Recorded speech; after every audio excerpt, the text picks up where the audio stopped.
Good morning, everyone. It's Paul Boomsma, President CEO for Leading RE. And today for the webinar is the Fittest, the Real Estate Pandemic Survival Guide. I'm very pleased to be joined with Mike Del Prete. Mike is a global real estate strategist and the scholar in residence at the University of Colorado Boulder.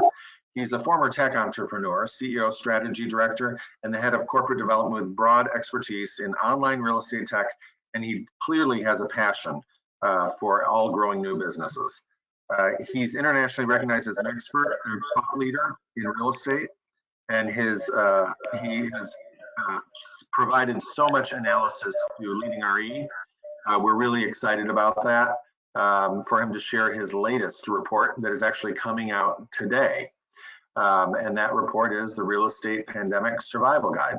So Mike, thank you for being with us today. Yeah, thanks, Paul. Hello, everyone. Good morning, good afternoon, wherever you're calling in from. We have a good group with us today. And one of the questions that we already have is this call being recorded? And it is being recorded. And again, those recordings are posted in the webinar page that we have. So if you go to the page that shows the webinar schedule, at the bottom, there are links to previously recorded webinars. The other thing I'd like to point out is we've contracted with Mike to provide this information to all of our Leading RE members. The report that he will be posting today actually is on the market for $79. We're making this available to you at no cost as a Leading RE member because of our relationship with Mike. However, I would also ask you to be conscious, and this is his livelihood. He does this work and then sells these reports. That's how he makes his livelihood. So again, posting it in Facebook for the whole world to see is not really an appropriate thing.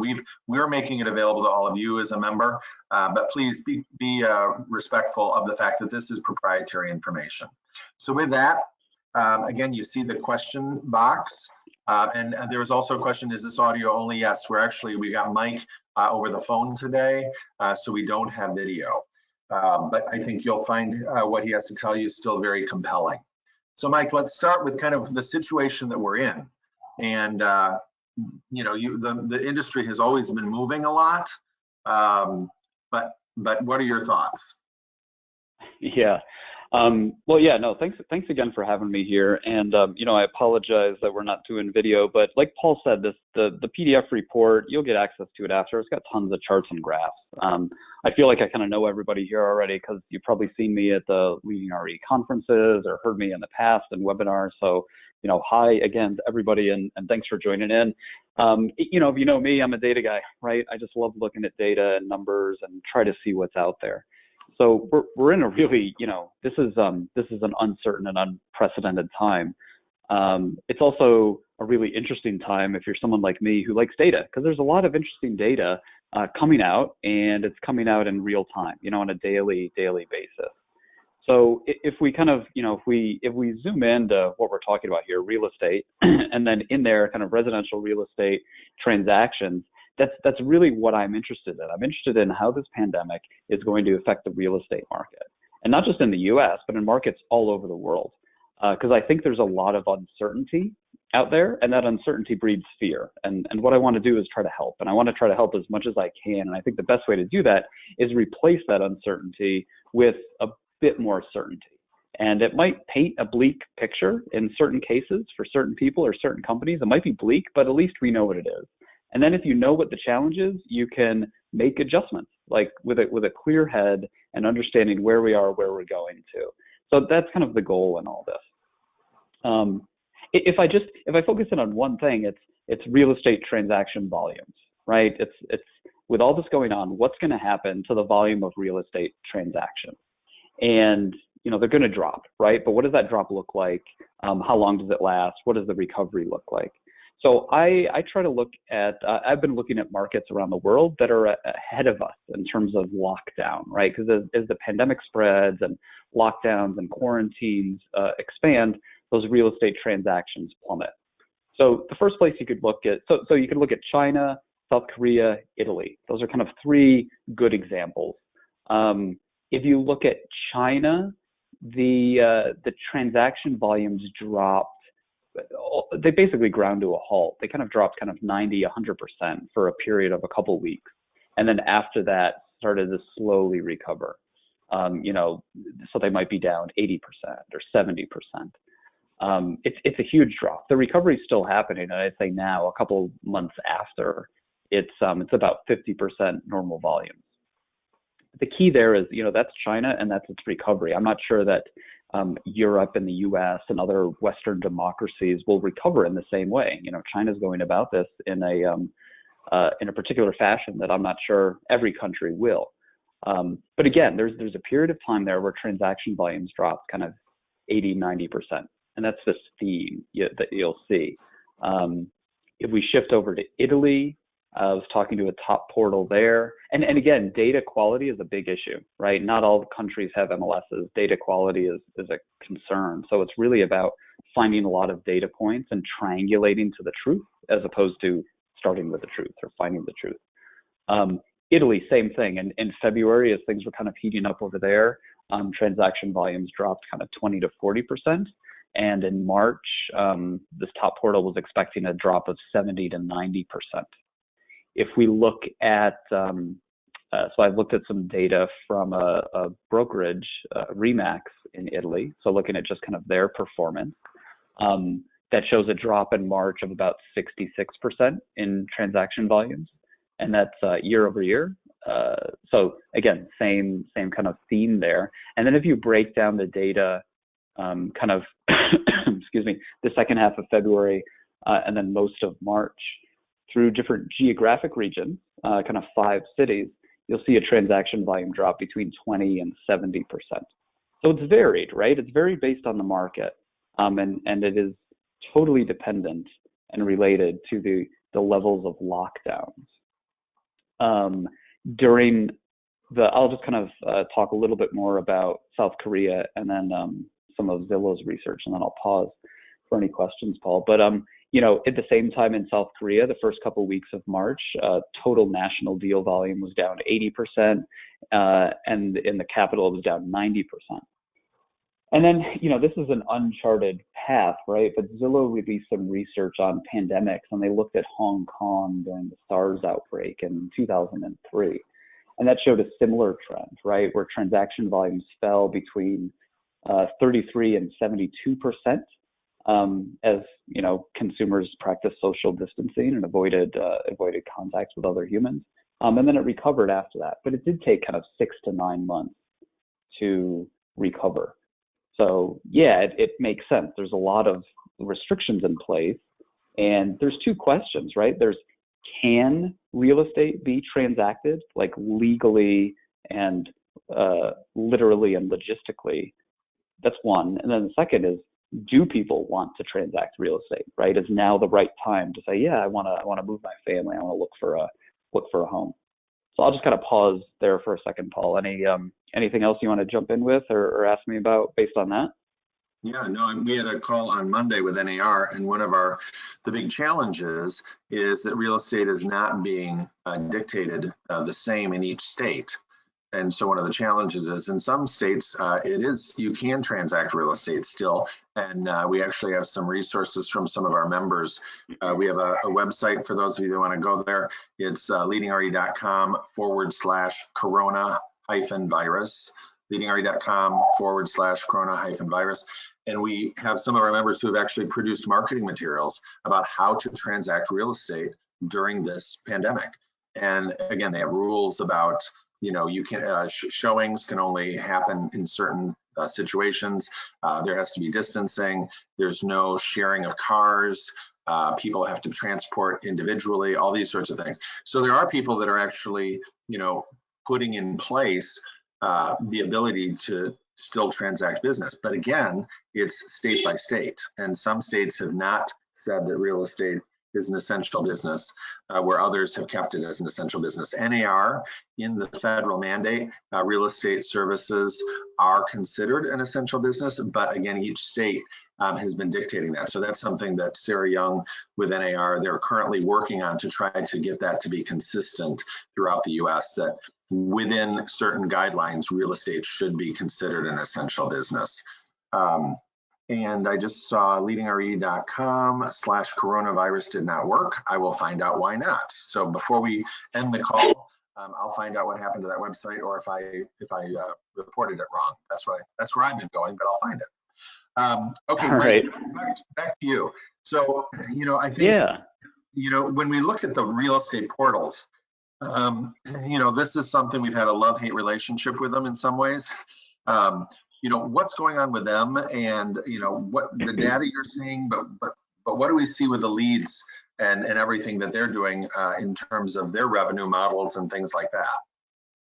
Sure. Let me I'm going to lead into there. I want to go back to the previous data about transaction volume. So we're just, and I'll kind of move in. We're just starting to see some data out of the U.S., right? So that's international. And if you look at the international and you look at the evidence, you might come away thinking, okay, during the peak of this, transaction volumes might drop by 70, 80%.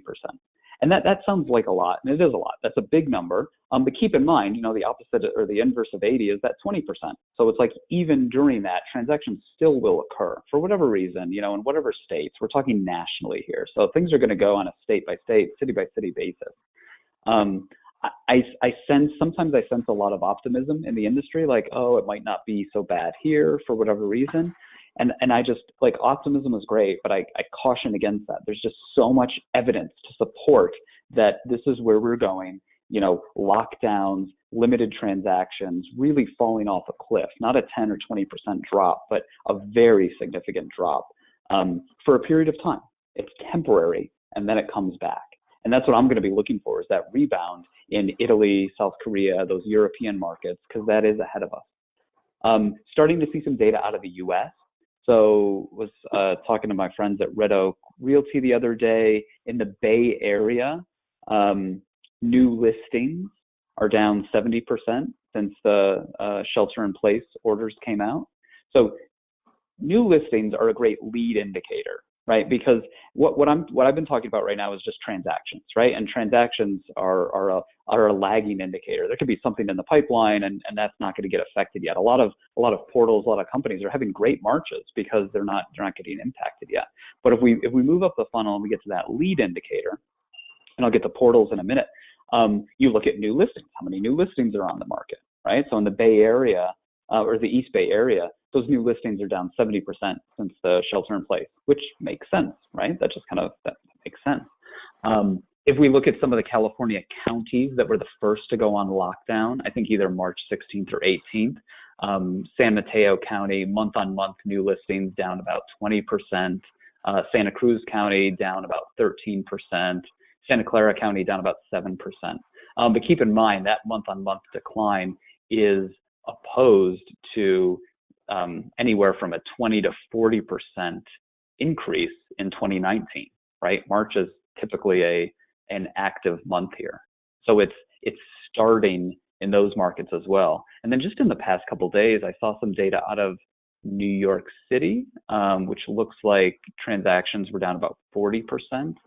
And then another international market, Dubai, that went on lockdown. Again, new listings there, transactions there, again, down 70%.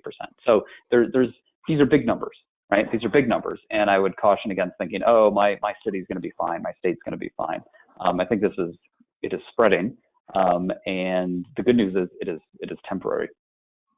So Paul, if we look for some of those other, the portal stuff, the leading indicators there, let me just pull this up here. So yeah, what's the ultimate top of the funnel indicator is just visitor traffic that goes to a portal. And around the world, so I've looked at top portal in France, Italy, UK, another European portal. Zillow talked about this number. I got another US portal, and then a top portal in the Netherlands. Some of these portals prefer to be anonymous when they chat with me. The visitor traffic decline they've seen is kind of ranged anywhere from 25 to 40%. So that's kind of on a rolling average, week to week basis. When this kind of started happening, you're losing 30 to 40% of your traffic, which again kind of makes sense. People stop doing that. But what we do see is actually a rebound. So some of these European countries, the traffic is going back up. And I think that's, because people are stuck inside, they're losing They don't have a lot to do, and they're going on and they're browsing property. Why wouldn't you do that? So as a form of entertainment, that visitor traffic drop does kind of bounce back. But then the next level is that the number of leads, kind of the demand indicator. Browsing Zillow is one thing, but clicking on a form, filling it out, and clicking submit is something else. And the demand, those leads are dropping quite significantly. So up to 50% for a top European portal. In the UK, that's dropped 40%. Zillow said that's dropped about 30%, again, on kind of a week-to-week average. So if you're used to getting 1,000 leads a month from, a portal, that's now suddenly dropped to 700. And I expect that could kind of keep dropping. And that doesn't talk to quality of leads. Just because you fill out a form to ask some questions or request a video tour doesn't mean you're kind of ready to transact right now. So again, another quite significant drop in traffic of the portals there. That was a bit of talking, so I'll just pause again, Paul, if you have you want to interject with anything or direct the conversation. If not, I'll just kind of keep chugging along. Well, we have a couple questions, and I'll just get to that. And I misspoke, and we had the comment that there are a lot of differences, not just state by state, but county to county. And it's from North Carolina, and that actually did come up. And I think one of the biggest challenges we're seeing is who's on first and who takes direction. Typically, state government supersedes a local government, but when a state government says it's okay to transact real estate and then the local government is putting in stricter guidelines, that's unusual, because in most cases the state is the one that is passing the strict guidelines which supersede a local. So again, these are all questions of hierarchy within our government that we need to get resolved, and that is something that NAR is currently working on out of the Washington office, trying to get some resolution as to, if you hear one thing from your governor and you hear something else from your mayor, who supersedes who on which type of questions. So anyway, and I know North Carolina, there's a lot of question going on there. The other thing is I did get confirmation. It could be that whoever was, the website is working. It's leadingre.com/corona-virus. So hopefully a number of you came in and said it is working, so thank you for that. One question, and I don't know if you have any data on this, Mike, Manhattan real estate, of course, is always very different because of their lack of MLS. Any ideas or any thoughts or any data points that you have in dealing with New York City directly? Yeah, so I've seen something out of Perchwell was posted in terms of kind of historical deal counts, over the past couple of years. And it looks like that data in March is down about 40% from February. So a month-on-month decline. And again, the key, it's so easy to tell any story you want with statistics. So I want to try to kind of brush through that hype and tell you what you should believe, right? So that's a 40% month-on-month decline. So between February and March, it dropped 40%. Usually, like in the past years, it increases, right? Because March is active. Usually it looks like it's going up kind of 10, 15, 20%. So a 40% decline, you got to look at that within the larger context. It's 40%, yes, that's true, but it's also kind of a 60% differential from what you would expect. So it's quite significant there. I also saw I didn't get a chance to fully read it, but something on the Real Deal, I think this morning that I glanced at, again, someone else analyzing New York City data and seeing a new listing decline of kind of greater than 50%. I think it was closer to 60 or 70. So again, those are two different metrics, right? One is the first one, this 40% decline, that was just number of transactions. And keep in mind, that's for all of March. So, New York City has kind of tightened the quarantine throughout March. The second metric is number of new listings, and that's more of a leading indicator.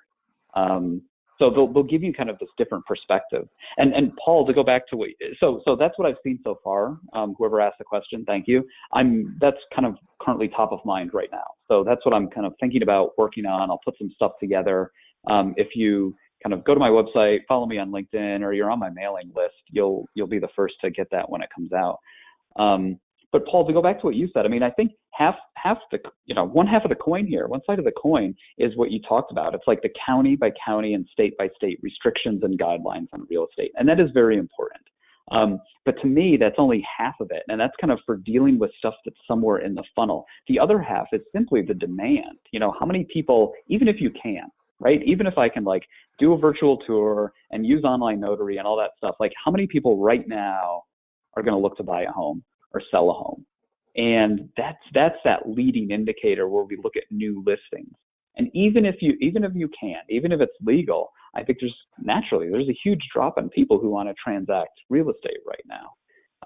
So don't get caught up on the legalities of it and think, oh, it can still happen, so it will still happen. Like it may still happen, but there's going to be a lot of people that prefer to sit on the sidelines right now. Again, temporarily, things will come back. So here's another question, and again, this is we'll get into some more of your data, but I do think this is really relevant, especially when we look at pent-up demand and how that's affected. But one area of the market that we've heard a little bit, and you know Marcia Russell as well, one of the comments that she's made is she thinks that there will be a strong second home market after we get through this, just because people are potentially looking to shelter, whether in place, but having a place to shelter closer to home they can drive to. And again, obviously the travel industry has been so devastated, but the second home market, she sees that there could be quite a bit of activity there. What are your thoughts on that? Yeah, I mean, I prefer to have data, so I don't speculate, but I guess I'll kind of pivot to saying this, going through this process will cause a shift in consumer behavior. And it's the same way, after 9/11, there were all these security enhancements when you travel by airplane. And some of them stuck around, that's why I still have to put my toothpaste in a little plastic bag. So I'm sure this will change consumer behavior, and I'm sure certain things will stick around. It might be video tours, it might be online notary. Again, I've seen articles where there's, people are looking to move rural or get a second home. All of that stuff I think is totally apt and valuable. And by the way, I also think iBuying is another interesting thing that might stick around. Like if we're dealing with a period of uncertainty, that's a solution that gives consumers certainty, right? Are we going to go into another lockdown? I don't know. I want to sell my house now. And by the way, there's great precedent there for agents and brokers to be part of that conversation. They should be part of the conversation. So it's not an either or. That's an and. Everybody on this call has a seat at that table and can be part of that. So yeah, I mean, I think it can, but I guess where I will speculate a little bit is I don't think it will cause a massive shift. Again, at the end of the day, it's still real estate. It's still a huge transaction. I don't think we're going to see iBuyer market share double because of this. I don't think we're going to see half of transactions occurring through online notary, or I don't even know what it is right now. If it was 5%, I don't think it's going to be 50%.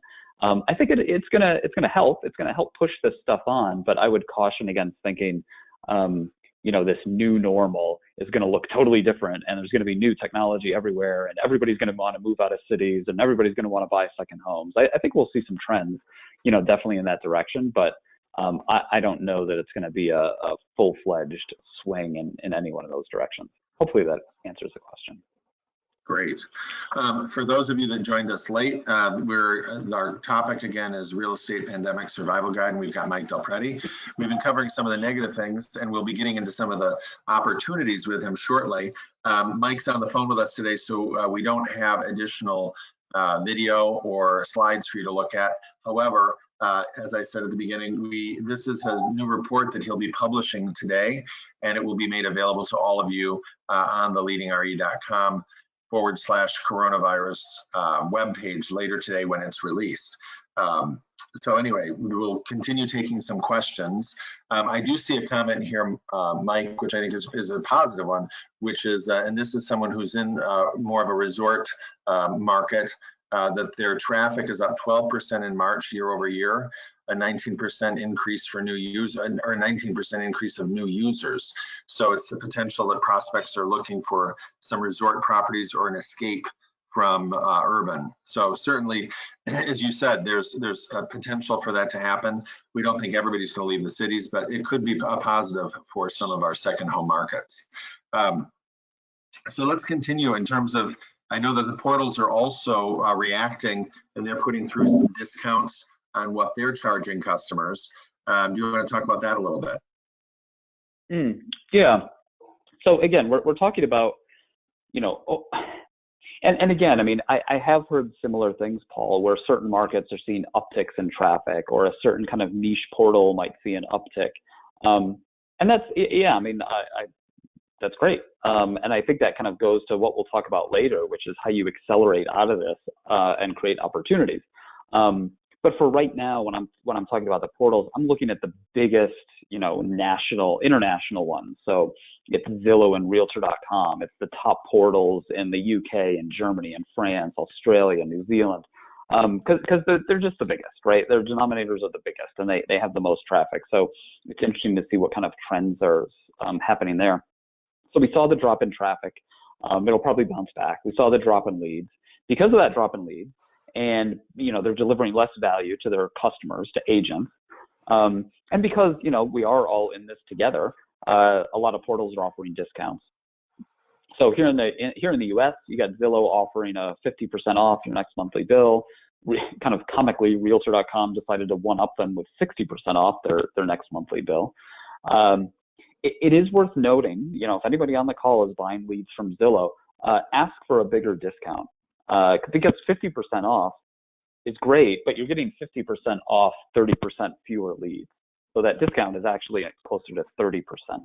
And again, I think the quality of those leads is going to be less than before. There's less people that are going to be willing to transact, especially as this kind of continues over the next couple of weeks. But compare that to the UK. The discounts in the UK are massive, right? So the top portal there offered a 75% discount for all customers for 4 months. That's big. The number 2 player there offered 3 to 5 months free, or 9 months free if they cancel their contract with the leading portal. So really aggressive posturing there. And then as you get into continental Europe, kind of less aggressive, more about payment deferrals. Like, you still owe us money, but we'll give you 9 months to pay it, or we'll also throw in a month free. So my sense, Paul, are most of the folks on the call from the U.S.? We're spread around. I mean, I would say 80% are U.S., but I see quite a few non-U.S. folks here today as well. All right. So, my sense is if you're in the U.S., I think, and you do get leads from the portals, I would expect those discounts to increase over time. This is not going to be over in a month. Zillow knocked half off the next monthly bill. What's going to happen after that? If the number of leads they're pushing through the system is half what it was, and nobody wants to transact, I don't know how valuable they are. The flip side of the coin is, in a market like this, when transaction volumes are going to drop so much, people might be willing to pay more for those leads. They want to find the 20% of people who are still willing to transact. So I kind of fully expect that, but there will be a ton of agent churn through the portals. And then if you're in Europe, you're probably well positioned to get a good deal from whoever the leading national portal is there as well.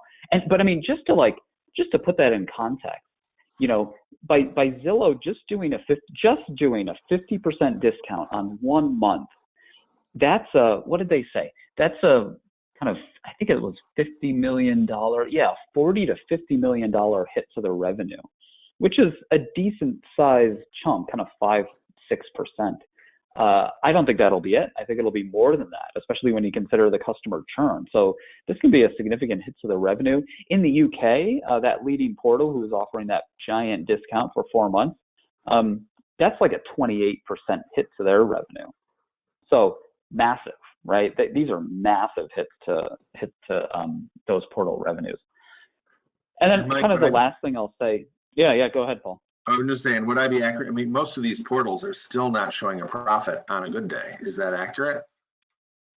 In the U.S. it is, but internationally, no, it's the opposite. So internationally, these portals are very profitable businesses, very profitable. The fact that Zillow and Realtor.com are not profitable is more unique to the U.S. and has more to do with the fact that we have MLS systems in place. And I won't get into that today, but for a future conversation. Got it. With that being said, I mean, if the underlying comment or thought for someone is, man, Zillow's not making money, and now they're taking a big hit to the revenue. They're going to be screwed. Yeah, that's true, but Zillow has a really, really strong balance sheet, really strong. So this is not going to kill them. This is not going to kill any of these portals. So if you're wishing for them to go away, this is not the instance where that's going to happen. I think Zillow is actually one of a company that's kind of well positioned to accelerate it once this is all over. Just the last thing I was going to say in terms of portals before I'll pause again, Paul, is on product improvements. So all the portals are working on product development to help in this time of slowdown. And one of the easiest, I've seen two trends. The first is virtual tours. So Hemnet, the leading portal in Sweden, within a week of this, they launched a virtual tour solution for all of their agents, which was great. It's saying, hey, the world's changing. We're going to adapt with it. We're going to give you a platform to keep doing what you want to do in the best possible way. And I'm seeing more and more portals kind of doing that and figuring that out. The second theme that portals are undertaking in terms of product development is all around data. They are holders of great amount of market specific data. And I think they can work with agents and brokers in certain regions and also consumers to feed them up to date information on what's going on. So if you're in, I don't know, what do we want to, Phoenix, right? And you want to sell your home. Now's not the right time, but if you're getting kind of daily or weekly data about what's happening in the market, you're going to be ready to go, ready to pull the trigger as soon as things kind of come back online.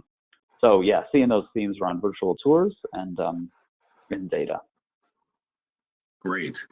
So let's talk a little bit about iBuyers. Again, those have been coming in. They're not in all of our markets, but the markets that they're in, I'm assuming there's a considerable pause on that as well. What do you and again, they're also companies that have not been historically profitable. And so I think many of us looked at it, that they had really tight margins to begin with. What do you see happening with them? Yeah, well, this is exactly what they did not need in 2020. So if you were at the Leading RE conference with me in Vegas or had listened to me talk before then, what I would have said about 2020 is for iBuyers, it's the year of finding a path to profitability, right? Zillow, after losing $300 million on iBuying in 2019, they need to start answering the question like, okay, what now, Zillow? How are you actually going to make money? Same with Opendoor. They've raised huge amounts of capital. They need to IPO at some point. How are they going to prove in 2020 that they can make some money and not lose so much? And the ways they could do that were by selling seller leads to agents and doing mortgage and title, getting into the ancillary services. And I saw mixed results with that up until coronavirus. So yeah, what's happened with iBuyers is they've all paused. They've all paused purchasing new homes, which is an eminently reasonable thing to do. That just makes a lot of sense, right? It's the same reason the automotive makers have stopped making cars and the airlines have grounded their planes. Nobody wants to buy a car now and nobody wants to travel right now, or they can't. So that makes a lot of sense. And like a car manufacturer who has a lot of, cars on their lot that they need to sell called their inventory, the iBuyers have a lot of inventory as well. I think Zillow's got a couple thousand houses. Opendoor's probably got close to 3,500, 4,000 houses. So they've got houses, they've got inventory, and they need to sell it. So yeah, it makes sense. And also, there's the legal questions of, from a health and safety perspective, can they do this? I've heard anecdotes of, inspectors in certain markets getting pulled over and saying you can't do this. So if they can't do it, they can't do it. They can't buy houses. There's also the risk. Right now is not a great time for them to be buying houses because they need to value it. And who knows what a home is worth right now. So they've all paused. Actually, no, they've all paused except Keller, which is just like totally ridiculous. I don't understand what the heck they're thinking. But I think as far as I know, Keller Offers is not actually buying and selling houses. It's more of just a lead gen play for them. So I would not pay any attention to that whatsoever. But all the actual serious iBuyers have paused. One of the challenges with this model since the get-go was what happens in a housing downturn, right? What happens in a recession? What happens if we have another housing crisis like 2008, 2009? That's always been the first question people ask. And part of the iBuyers answer was, we can get through it. We can weather that, because even during that housing crisis, not every single market was affected the same. If Phoenix went down, well, Raleigh was okay. Or if Charlotte went down, Las Vegas and Sacramento were all right, not hard hit. So the fact that we're geographically dispersed and operating in 20, 30 markets across the US, that's good. That gives us protection because we're spread out. Because any sort of slowdown doesn't happen everywhere at once. Well, guess what just happened? There's a slowdown and it's everywhere at once. So this is the ultimate. If you wanted to stress test these businesses, like, this is it. And it truly is a black swan event, something that is not unforeseen, but kind of changes your understanding of the world. That's significant. So, I'm talking a lot here. What's going to happen to iBuyers through the next 6 months? I don't know. I will say, I do believe the iBuyer model will survive. It will get through this. Will every iBuyer company survive? I don't know. I don't know that. It's all a matter of timing for them. If they're pausing for a month or two, that's one thing. If they're pausing for 6 months, that's something totally different. Because keep in mind, Opendoor and OfferPad pausing home purchases, that's the revenue engine. There's no iBuying without buying. They need to buy a home and then sell it, and then they can make some revenue. They have inventory and they can sell those houses. Well, can they sell them right now? But if they can generate revenue there. But it's effectively like an airliner losing both of its engines. Miracle on the Hudson, it's that, right? Opendoor's engines are out and it's on a glide slope. And it really, the question is, how long can that last before they need to turn the engines on? Companies like Zillow and Redfin, iBuying is not the only way they make money. That's not the only way they generate revenue. They have other businesses. So, they've lost one engine. And like most modern airliners, they can fly for quite a while on one engine completely safely. So I'm not so concerned about that. But it's the pure play iBuyers, Opendoor and OfferPad, that we have to say, okay, how long can this last? Right. Hey, I'll just say one more thing on that, Paul, and then I'll pause and give you a chance to interject. It's about, so specifically, they have a lot of inventory, and that's expensive to hold. I don't think that's going to sink any one of these companies. If you do the math, it's brutal. There's a holding cost of tens of millions, maybe even low hundreds of millions of dollars. But I don't think that blows up any one of those businesses. But again, it all comes down to timing. Can they do it for a couple months? Yeah. Can they do it for 6 months? Oof, that's rough.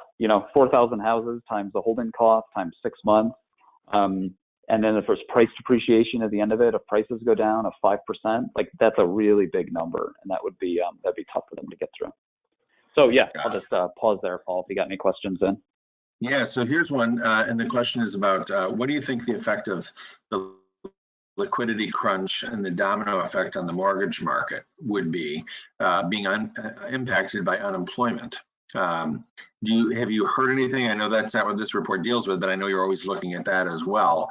Any data points that you started to see on what lenders are doing or how they're feeling about this?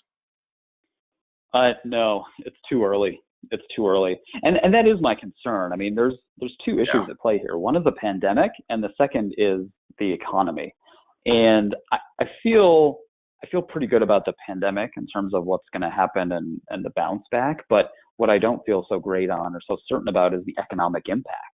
If we enter a recession here and there's less and there's a lot of unemployment, I mean, that's just going to affect the housing market in a totally different way. And Marcy's probably better suited to speak to that than I am. But I think it's too early to see that. And but it is, that's the kind of the giant elephant in the room is, what does this look like? We can turn the market back on in 6 months, 3 months, whatever it is. But if people are defaulting on their mortgages and lenders are not willing, I mean, it could just, it could cascade. And I think right now it is quite uncertain what it might look like. Yeah. So again, and that was actually a question from outside the U.S. I can share, because I was on the call with NAR earlier this week. One of the things that they're working, again, that federal relief package, which again, it was just signed the end of last week. So it's still a little early to say where's the money. intent was, and I know that most lenders have been contacted, and we received pretty good confirmation that the lenders right now have been told that they should not be moving forward with any sort of penalties, that they should be extending loan payments, and that if people call, that will be done. And the government is looking to provide some relief for that. Now, interest will still accrue, but in terms of actually people making, if they're not making a payment at this time, they've been told, my understanding is through this relief package, that they are not to start any sort of negative proceedings, and it is also not supposed to affect anyone's credit rating, so that all these things are supposed to be saved in that sense. And we'll be having an update from Sarah with NAR a week from Monday, because again, the real question is, we have all this relief package, these $2 trillion, but how does that money get to us? How does that money get to our customer? And how does that money help all of us, both from a company standpoint and as an agent, an individual agent standpoint? The other thing, banks' availability to finance. I think we kind of addressed that. It's a little early to tell, but most banks are still writing loans. We haven't seen that stop. And again, from what I'd heard with NAR, that was still something that unless it was somebody who they felt was risky, if it was risky before COVID-19 or risky afterwards, that wasn't a factor. It was more, what's the risk of the person who's applying? Any comment from you on the Canadian market, Mike? No, actually, I don't have any. I don't have anything from. I don't have anything from Canada yet. But thank you for asking, and I'll keep my eyes out. I'm kind of looking. People in this time. I'm kind of a. Yeah, Canada is not as easy to get data from, so that's always a challenge. So again, we'll certainly see what we can find out on that. Here's another question: do you anticipate any shift in consumers towards new construction versus resale? Construction in Charlotte seems to be still booming despite everything with coronavirus, and that's because some of those industries have been, said that those are still important industries and they should not be shutting down. Construction falls under that. So we hope that we can get real estate released, because then some of that new construction could be purchased. Do you have any thoughts on new construction, Mike? I guess two thoughts. First off, it's too early for anyone in the U.S. to see like a significant impact of what's happening here. Like I said, March was strong for a lot of people, even in terms of number of transactions. Just a very few number of markets like New York and the Bay Area in the last 1 to 2 weeks of March have started to see an impact of this. So I think for the vast majority of people on the call and people on here, it's just too early to see. So if you're looking around and you're seeing great things in your market, it's because it's too early. What I think we're trying to cover here is like what's going to happen.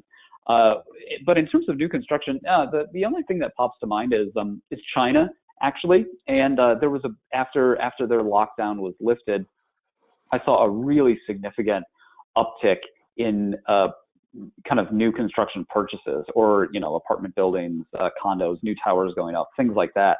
Not single family units per se, but quite a lot. And I think part of the reason was there's an advantage there. A lot of those transactions occurred online, or at least partially online, and that was advantageous. And I think you can do that with certain types of properties, right? You can, if you're building 500 condos, you can do a lot of that online, and I think people are more likely to transact that way.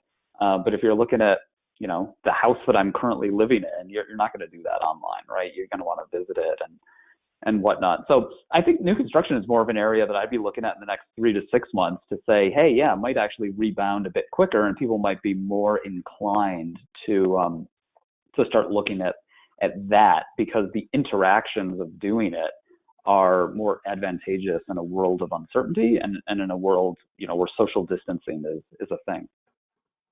Hey, Mike, you actually started getting into another question we had here, which is there data on what happens to values during the recovery in other markets? For example, Hong Kong during SARS, and some of the other things that have happened throughout Europe and Asia that were not as strongly affected here in the States.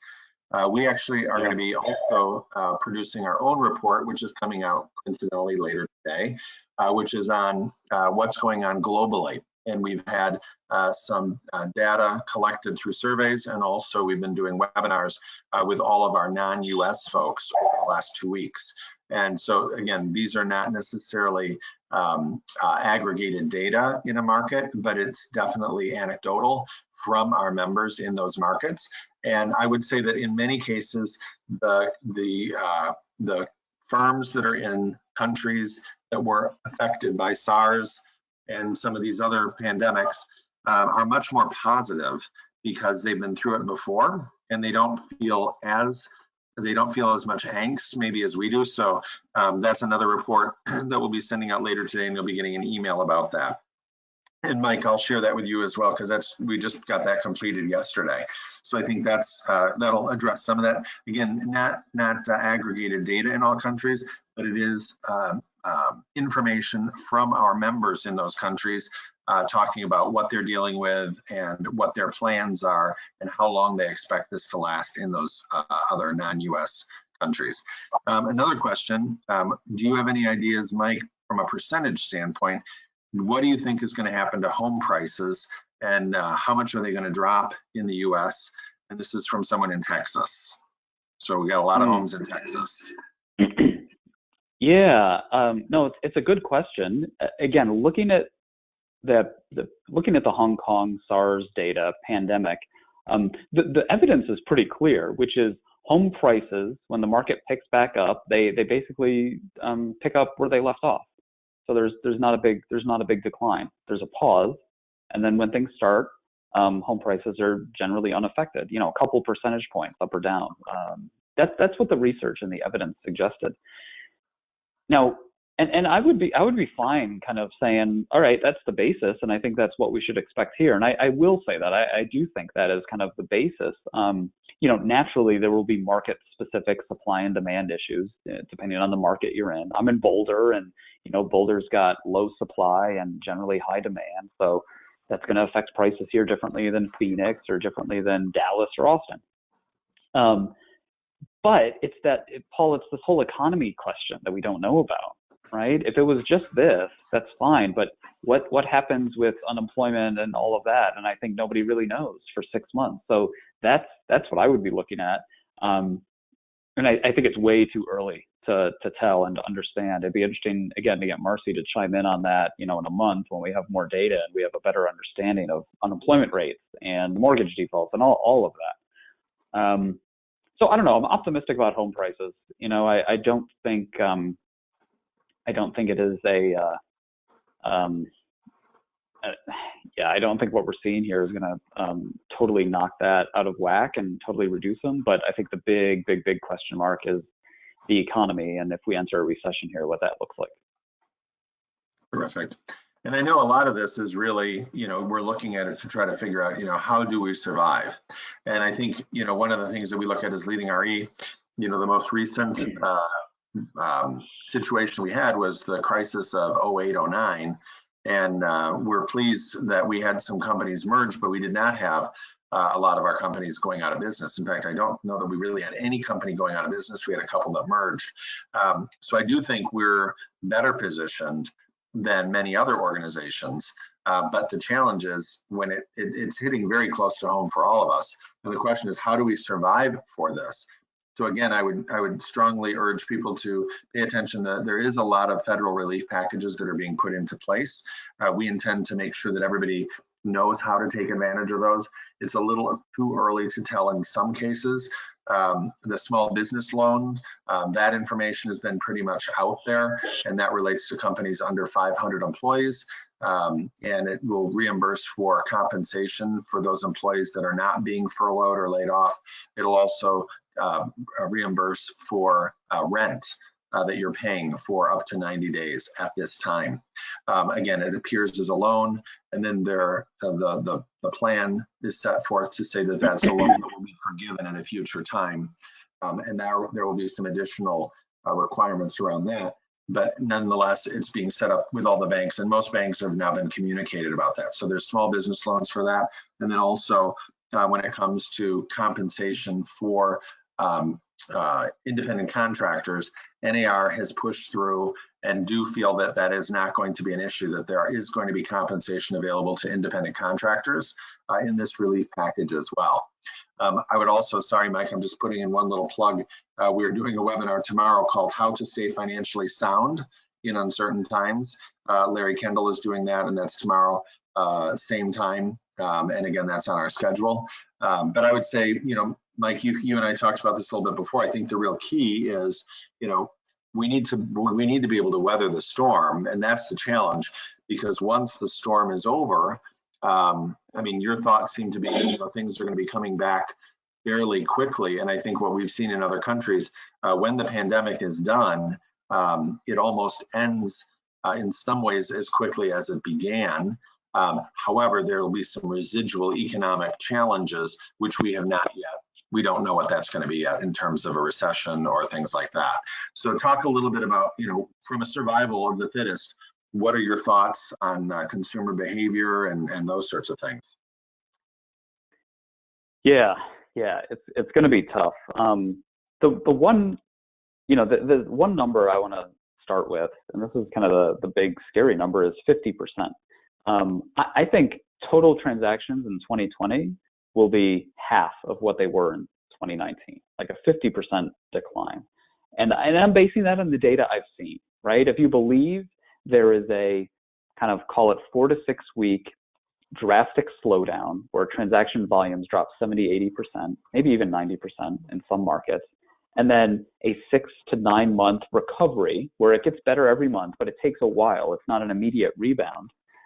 It's totally reasonable to see transaction volumes drop by half. And if I was doing business planning right now, that's where I would start. Again, out of the UK, I've been chatting with a economist at a top portal there, and they're projecting the same thing. They're projecting actually it could be a bit higher, 60%, but let's just call it 50, right? And then if you noticed, Compass announced their layoffs, and they said we're assuming we're going to get half as much revenue this year as we did as planned, or as we did last year. Like, that's the same thing. So I just want to I want to put that out there. I think it's very early in the US, and like with a lot of exponentially growing things, pandemics being one of them, it's gradual and then sudden, So it's very easy to look around and have optimism and think, oh, the world hasn't ended, everything looks fine where I'm at, that this data is kind of reinforcing this thought that we're going to be okay. But I mean, given what I've seen and looking at evidence from a number of different countries, I think that's where we're at. So that's significant, and I would encourage everybody to think, okay, well, what are we going to do about that? Like, if our business gets cut in half, what does that actually look like, and how does it affect us? So that's all the negative stuff, right? Or the realistic stuff. But you got to understand that. In terms of the opportunity or the growth, so what do you need to do? Paul, you're asking, what do you need to do? Like, everybody needs to survive. Like, that's step one. That's about having runway and about cash, all right? Because there will be a rebound, and it will be an exciting time to grow and to do new, interesting things. But you have to be at the table for that to happen. So I've heard some really good analogies lately. One was, this is like halftime, right? Somebody called halftime, blew the whistle, everybody's off the court. And you're not just sitting around twiddling your thumbs. Like, you're talking about strategies. You're getting ready. You're drinking. You're eating. You're refueling. And then the whistle's going to blow, and everybody's going to be back on the court. Most everybody's going to be back on the court. The other analogy I really like is like we're all race cars on a racetrack, right? And there's a curve coming up. What do you do with the curve? Everybody takes their foot off the gas. They slow down a bit. They kind of grab the steering wheel, and they pay very close attention. And then when they're out of the curve, they hit the accelerator again, and they zip away. And it's, the companies that are going to really thrive in that rebound are, strong balance sheet. You got to be around. You got to have a strong balance sheet and have some financial resources. And then also just the agility to adapt and to grow. I don't think there will be a new normal. This is by definition abnormal, what is happening now. And I don't think what's going to happen is everything's going to change. I mean, I think we will get back to normal. There will be some different consumer behaviors and different technologies at play and propositions, but everybody's got to kind of get ready to hit the accelerator. And it's going to be those companies that are really agile that can do that, that can kind of, wrap around consumer changes in terms of what they need. And I think, if I were an agent here in Boulder, I would be calling up everybody I know, all my prospects, leads, whatever, and say like, man, it is a really uncertain time. What I'm going to do is I'm just going to give you all the data I can as fast as I can, because we don't know what's happening. But what I can tell you is that as soon as things start to look like they're turning for the better, I'll let you know, and then we're going to be ready to go. So when the market's back and you're ready to sell your home, I want to be the first person you call. And the way I'm going to do that is by giving you valuable information every week on what's happening wherever you can, around the world, around the country, in your state, in your market, anything like that, because it will rebound. And, the companies that'll really thrive there, that can kind of hit the accelerator, are going to be proactive. They're not just sitting around, but they're getting ready. They're getting ready to go out there and really, make a big impact when all this happens. Great. Well, Mike, we're coming up on our time. Again, I think the survival piece is something that obviously we're very strong about. One of the things, we will actually get this report, because when you registered, you put in your email. So we will actually get this report sent out to you in an email, so you don't have to go searching for it. We will also include the Leading RE Global real estate study that we did, which will share some of the anecdotal remarks from our global members and how they've had to adjust and survive through these things, not just now. Some of them are already, coming out of it more than we are, but also what they've had to do in the past with SARS and all that sort of information. The last thing I just want to put in, Mike, one other little thing. When you said, you're going into the curve and you've got to get prepared, one of the things you'll be hearing about, hopefully most of you later today, Leading RE is going to be making, we're doubling the number of free courses that are available in our Leading RE Institute. And so if you are inclined to take this moment to say, I'm going to take a deep breath and I'm going to improve my listing presentation, or I'm going to improve my social media marketing, or whatever it is, all those courses that are in the Leading RE Institute are going to be available at no cost. And that'll be through the month of April. So that'll be coming out as well later today. So we do want to survive. We think that Leading RE companies are the ones that can get through this. And Mike, I want to thank you so much for sharing this insight with it. I know it's not great news to hear, but I do think it's good to hear what's going on, because sometimes the unknown is scarier than the known. And it sounds like you've been researching this and definitely have some real plans on how to manage this, and we'll continue to provide more information to you with NAR on the federal relief packages and all that sort of thing. So thank you very much for being here today. And again, consult with the webinar schedule, and hope to see you on future calls. Mike, again, thank you so much for this and for sharing that report. And my last plug, that report is available for sale. We are giving it to you as Leading RE at no cost, but this is how Mike makes his livelihood. So please don't post it on Facebook or send it out to the world. This is a gift for you to use, but it's not something that is available to the general public unless you're giving it to them in a one-on-one situation. So thank you again, Mike, and we'll talk to you soon. Sounds good. My pleasure, Paul. Thanks, everyone. Take care. Bye-bye.